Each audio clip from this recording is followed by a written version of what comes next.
আচ্ছা, এই রিক্সাওয়ালা চাচাকে ঠিক কত টাকার বিনিময়ে কিনা গেছে বলে আপনি মনে করেন? 50, 500 কিংবা 5 লাখ?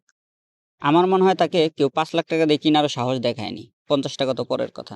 কারণ এই ধরনের মানুষ, এই শ্রেণীর মানুষদেরকে টাকা দিয়ে কেউ কিনতে পারে না।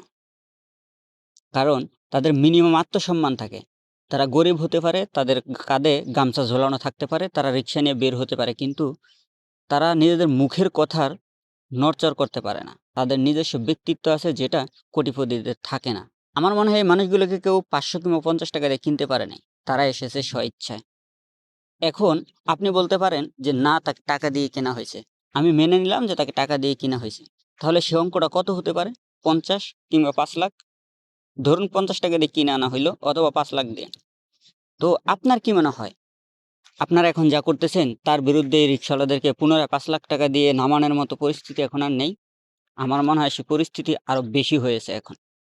তো আপনারা কি সেই পরিস্থিতি সামাল দেওয়ার মতো যোগ্যতা অর্জন করেছেন? পদক্ষেপ গ্রহণ করেছেন? যদি আপনি বলেন হ্যাঁ, তাহলে আমি বলবো এটা একটা ভুল কথা। কারণ আপনারা যা পদক্ষেপ এখন গ্রহণ করেছেন তার চাইতে কয়েক গুণ শক্ত পোক্ত পদক্ষেপ নিয়ে আওয়ামী লীগ এই দেশে ছিল, এবং এই 50 বা 5 লাখ টাকার রিক্সাওয়ালারাই তাদেরকে তাড়িয়ে দিয়েছে।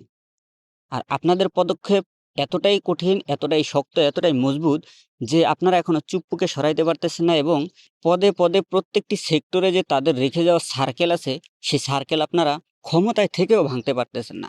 সুতরাং আপনারা ভাবুন যে আপনারা এই রিক্সাওয়ালাদের প্রতিহত করার জন্য কতটা যোগ্য এবং কতটা পদক্ষেপ গ্রহণ করতে পেরেছেন। আমি বলবো পুনরায় যেন এই অভ্যুত্থান হতে না হয়, সেইভাবে চলুন, কথাবার্তা ঠিক করেন। লাগামহীন কথাবার্তা না বলে জনগণের জন্য কাজ করতে থাকুন। জনগণ আপনাদের ভোট দিয়ে জিতিয়ে রাখবে। আপনাদের দুর্নীতি করে ক্ষমতায় থাকার কোনোই প্রয়োজন হবে না।